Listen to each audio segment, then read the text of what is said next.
Law is a very powerful weapon. இன்னும் நிறைய system மாற வேண்டியது இருக்கு. அதுல ஒண்ணுதான் டவுரி சிஸ்டம். இன்னுமே சில பேர் டவுரி கேட்டுட்டு தான் இருக்காங்க. கேட்கறவங்கள மட்டும் நம்ம தப்பு சொல்லிட முடியாது. கேட்க கேட்க இன்னொருத்தர் கொடுக்கவும் ரெடியா தான் இருக்காங்க. இந்த டவுரி சிஸ்டம்க்கு அகெயின்ஸ்டா சில லாஸ் வந்து நம்ம இந்தியால கொண்டு வந்தாங்க. இந்த லாஸ் வந்து விமெனுக்கு ஒரு சைடு ப்ரொடெக்ஷன் தந்தாலும் இன்னொரு சைடு இந்த லாஸை மிஸ்யூஸ் பண்ற விமெனும் நிறைய பேர் இருக்காங்க. ஸோ இந்த வீடியோல நம்ம டவுரி சிஸ்டம் பத்தி பார்க்க போறோம். அதுக்கு அகெயின்ஸ்டா இருக்க லாஸை பத்தி பார்க்க போறோம்.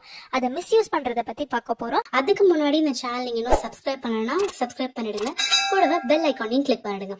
இந்தியாவில் இந்த டவுரிங்கிறது எப்படி ஸ்டார்ட் ஆச்சுன்னு பார்த்தோம்னா, மிடிவல் பீரியட்ல தான் பொண்ணு கல்யாணமாகி இன்னொரு வீட்டுக்கு போனோடனே இண்டிபெண்ட்டாக இருக்கணும், எந்த பிரச்சனையும் இருக்கக்கூடாது அப்படிங்கிறதுக்காக சில வேல்யூபிள் திங்ஸ் வந்து அந்த பொண்ணுக்கு வந்து கிஃப்டாக வந்து கொடுத்தாங்க.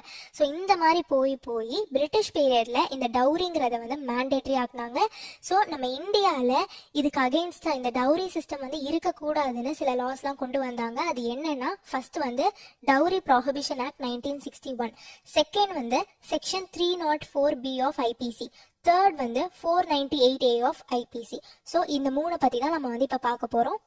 ஸோ ஃபர்ஸ்ட் வந்து டவுரி ப்ராஹிபிஷன் ஆக்டில் நம்ம தெரிஞ்சுக்க வேண்டிய விஷயம் என்ன அப்படின்னு பார்க்கலாம். ஃபர்ஸ்ட் பாயிண்ட் வந்து டவுரி வாங்குறதும் அஃபென்ஸ், டவுரி கொடுக்கறதும் அஃபென்ஸ் அப்படின்னு இந்த ஆக்ட்ல சொல்லியிருக்காங்க. வாங்குறது மட்டும் இல்லை, டவுரி வாங்குறதுக்கு தூண்டுறதும் டவுரி கொடுக்கறதுக்கு தூண்டுறதும் அஃபென்ஸ் அப்படின்னு சொல்லியிருப்பாங்க.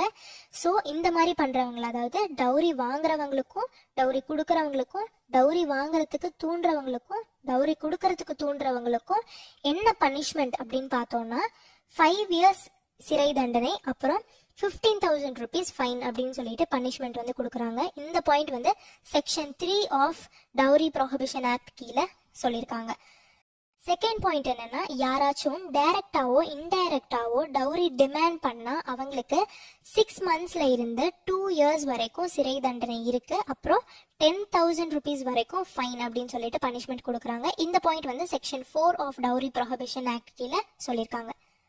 தேர்ட் பாயிண்ட் வந்து, யாராச்சும் தான் பொண்ணோட கல்யாணத்துக்காகவோ இல்லை பையனோட கல்யாணத்துக்காகவோ மணி தருவோம், ப்ராப்பர்ட்டியில் ஷேர் இருக்கும் அப்படின்னுலாம் அட்வர்டைஸ் பண்ணால் 6 monthsல இருந்து 2 years வரைக்கும் சிறை தண்டனை இருக்கும். அதே மாதிரி 15,000 வரைக்கும் வந்து ஃபைன் கட்ட வேண்டியதாக இருக்கும் அப்படின்னு சொல்லி பனிஷ்மெண்ட் வந்து இதில் தராங்க. இந்த பாயிண்ட் வந்து section 4A of dowry prohibition ஆக்டில் வந்து சொல்லியிருப்பாங்க. ஃபோர்த் பாயிண்ட் வந்து, டவுரி வாங்குறதுக்கோ இல்லை கொடுக்கறதுக்கோ போடுற அக்ரிமெண்ட் வந்து செல்லாது அப்படின்னு சொல்லியிருக்காங்க. இது வந்து செக்ஷன் 5 ஆஃப் டவுரி ப்ராஹிபிஷன் ஆக்ட்ல சொல்லியிருப்பாங்க. ஸோ இந்த டவுரி ப்ராஹிபிஷன் ஆக்ட் கீழே பண்ணுற அஃபென்சஸ் எல்லாமே காக்னிசபிள் அஃபென்ஸ்னு சொல்கிறாங்க, நான் பெயிலபிள் அஃபென்ஸ்னு சொல்கிறாங்க, நான் காம்பவுண்டபிள் அஃபென்ஸ் அப்படின்னு சொல்கிறாங்க. காக்னிசபிள் அஃபென்ஸ் அப்படின்னா போலீஸ் வந்து வாரண்ட் இல்லாமல் ஒருத்தவங்களை அரெஸ்ட் பண்ண முடியும். இந்த ஆக்ட் கீழே ஒருத்தவங்க வந்து தப்பு பண்ணியிருக்காங்க அப்படின்னா அவங்கள வாரண்ட்டே இல்லாமல் போலீஸ்னால அரெஸ்ட் பண்ண முடியும். அதுதான் காக்னிசபிள் அஃபென்ஸ். அடுத்தது நான் பெயிலபிள் அஃபென்ஸ்.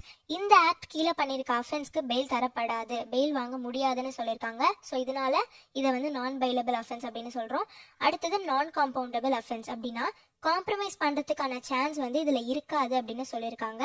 இப்ப போலீஸா இருக்கட்டும் இல்ல கோர்ட்னாலேயே வந்து அந்த பார்ட்டிஸை காம்ப்ரமைஸா போயிருங்க அப்படின்னு சொல்ல முடியாது. ஏன், அந்த கம்ப்ளைண்ட் கொடுத்தவங்கனாலேயே வந்து அந்த கேஸை வித்ட்ரா பண்ண முடியாது. அக்யூஸ்ட் வந்து குற்றவாளியா இல்ல நிரபராதியா அப்படிங்கிறத கோர்ட் முன்னாடி எவிடன்ஸ் வச்சு ப்ரூவ் பண்ணி தான் அந்த கேஸை வந்து க்ளோஸ் பண்ண முடியும். ஸோ இதுதான் நான் காம்பவுண்டபிள் அஃபென்ஸ். ஸோ இதுதான் டவுரி ப்ராஹிபிஷன் ஆக்ட் பற்றின சில இம்பார்ட்டண்ட்டான விஷயம். அடுத்தது வந்து செக்ஷன் 304B ஆஃப் ஐபிசி பார்க்க போகிறோம். 304B ஆஃப் ஐபிசி என்ன சொல்லுதுன்னா, டவுரி டெத் பற்றி சொல்லுது. டவுரி டெத்னா என்ன, எந்த டெத்தை வந்து நம்ம டவுரி டெத்னு சொல்லுவோம் அப்படின்னு ஃபர்ஸ்ட் பார்க்கலாம். ஒரு பொண்ணுக்கு மேரேஜ் ஆகி 7 வருஷத்துக்குள்ள பாடி இன்ஜுரிஸ்னாலேயோ பர்ன்ஸ்னாலேயோ இறந்து போயிடுறாங்க. அதுக்கப்புறம் அவங்க இறந்து போகிறதுக்கு முன்னாடி அவங்க ஹஸ்பண்ட் அப்புறம் அவங்க ஹஸ்பண்டோட ரிலேட்டிவ்ஸ் டவுரிக்காக அந்த பொண்ணை க்ரூவலாக ட்ரீட் பண்ணியிருக்காங்க, ஹராஸ் பண்ணியிருக்காங்க, கொடுமைப்படுத்தியிருக்காங்கன்னு தெரிய வந்துச்சுன்னா அதை வந்து டவுரி டெத் அப்படின்னு சொல்லுவோம். ஸோ இந்த பொண்ணோட ஹஸ்பண்ட் அப்புறம் அந்த ஹஸ்பண்டோட ரிலேட்டிவ்ஸ் தான் இந்த பொண்ணோட டெத்தை ஏற்படுத்தினதா அர்த்தம். ஸோ இவங்களுக்கு என்ன இந்த செக்ஷன் கீழே தண்டனை அப்படின்னா 7 yearsல இருந்து லைஃப் டைம் இம்ப்ரிசன்மெண்ட் வந்து கொடுக்கலாம் அப்படின்னு சொல்லியிருக்காங்க. இந்த செக்ஷன் கீழே பண்ணியிருக்க அஃபென்ஸ் வந்து நான் பெயிலபிள் அப்புறம் காக்னிசபிள் அஃபென்ஸ்னு சொல்கிறாங்க. நான் பெயிலபிள்னா பெயில் வாங்க முடியாது, காக்னிசபிள்னா போலீஸ் வந்து வாரண்ட்டே இல்லாமல் அரெஸ்ட் பண்ணலாம். ஸோ இதுதான் section 304B of IPC. Next வந்து செக்ஷன் 498 ஆஃப் ஐபிசி. இந்த செக்ஷன் கீழே ஒரு பொண்ணை அவங்களோட ஹஸ்பண்டோ இல்லை அந்த ஹஸ்பண்டோட ரிலேட்டிவோ கொடுமைப்படுத்தியிருந்தாலோ இல்லை க்ரூவலா ட்ரீட் பண்ணியிருந்தாலோ இல்லை ஹராஸ் பண்ணியிருந்தாலோ வந்து தண்டனை இருக்கு அப்படின்னு சொல்லியிருக்காங்க. என்ன தண்டனைனா 3 வருஷம் சிறை தண்டனை, அப்புறம் ஃபைனும் பே பண்ண வேண்டியதா இருக்கும் அப்படின்னு சொல்லியிருக்காங்க. இந்த செக்ஷன் கீழே இருக்க அஃபென்ஸ் வந்து நான் பெயிலபிள், காக்னிசபிள் அஃபென்ஸ், அப்புறம் நான் காம்பவுண்டபிள் அஃபென்ஸ் அப்படின்னு சொல்றாங்க. ஸோ டவுரி சிஸ்டம்க்கு அகெயின்ஸ்டாக ஃபர்ஸ்ட் டவுரி ப்ராஹிபிஷன் ஆக்ட் கொண்டு வந்தாங்க. அதுக்கப்புறம் இன்னும் இது சம்மந்தமான லாவை வந்து ஸ்ட்ராங் ஆக்கணுங்கிறதுக்காக 1983ல் செக்ஷன் 304B ஆஃப் ஐபிசி கொண்டு வந்தாங்க, செக்ஷன் 498A ஆஃப் ஐபிசி கொண்டு வந்தாங்க. இந்த 2 செக்ஷன் மூலியமா ஒரு இந்தியன் ஒய்ஃப் ஈஸியாக அவங்களோட பிரச்சனைக்கு தீர்வு கிடைக்கும். செக்ஷன் 498 கீழே ஒரு பொண்ணோட ஹஸ்பண்ட்னாலேயோ இல்லை அவங்க ரிலேட்டிவ்னாலேயோ ஹராஸ் பண்ணப்பட்டா இல்லை வந்து கொடுமைப்படுத்தப்பட்டா இமீடியட்டாக அரெஸ்ட் பண்ணி ஜெயிலில் போட்டுருவாங்க. ஸோ இந்த அஃபென்ஸ் வந்து நான் காம்பவுண்டபிள் அஃபென்ஸ். நான் காம்பவுண்டபிள் அஃபென்ஸ்னால் பெட்டிஷனர்னால அந்த கேஸை வித்ட்ராவே பண்ண முடியாது. அதே மாதிரி காம்ப்ரமைஸ்க்கான எந்த சான்ஸுமே அங்கே வந்து இருக்காது அண்ட் பெயிலும் வந்து வாங்க முடியாது. ஸோ இந்தியன் விமென்காக இருக்க இந்த ப்ரொடெக்ஷனை ஒரு ஷீல்டாக யூஸ் பண்ணாமல் சில விமென் வந்து அதை வந்து ரொம்பவே வந்து மிஸ்யூஸ் பண்ணுறாங்க. அவங்க ஹஸ்பண்ட் அண்ட் அவங்க ஹஸ்பண்டோட ஃபேமிலி வந்து எந்த தப்புமே பண்ணலைனாலுமே அந்த பொண்ணுக்கு வந்து இருக்க பர்சனல் வெஞ்சன்ஸ்னால வந்து இந்த லாவை வந்து அட்வான்டேஜாக யூஸ் பண்ணி மிஸ்யூஸ் பண்ணுறாங்க. நம்ம நேஷ்னல் கிரைம் ரெக்கார்ட்ஸ் பியூரோ வந்து ஆல் இண்டியா கிரைம் ரெக்கார்ட்ஸ் வந்து எவ்ரி இயர் வந்து ரிலீஸ் பண்ணுவாங்க. அதில் செக்ஷன் 498A கீழே நிறைய கேசஸ் வந்து இன்க்ரீஸ் ஆகிட்டே இருக்கு.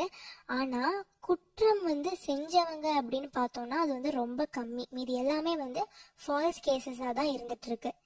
இதை அவாய்ட் பண்ணுறதுக்காக நம்ம சுப்ரீம் கோர்ட் என்ன ஆர்டர் போட்டாங்கன்னா எல்லா டிஸ்ட்ரிக்ட்லேயும் ஃபேமிலி வெல்ஃபேர் கமிட்டின்னு ஒன்று ஃபார்ம் பண்ணி டவுரி சம்மந்தமான வர கம்ப்ளைண்ட்ஸை நல்லா ஆய்வு செஞ்சால் அதோட உண்மைத்தன்மையை வந்து நல்லா ஆய்வு செய்யணும் அப்படின்னு சொல்லிட்டு ஆர்டர் போட்டாங்க.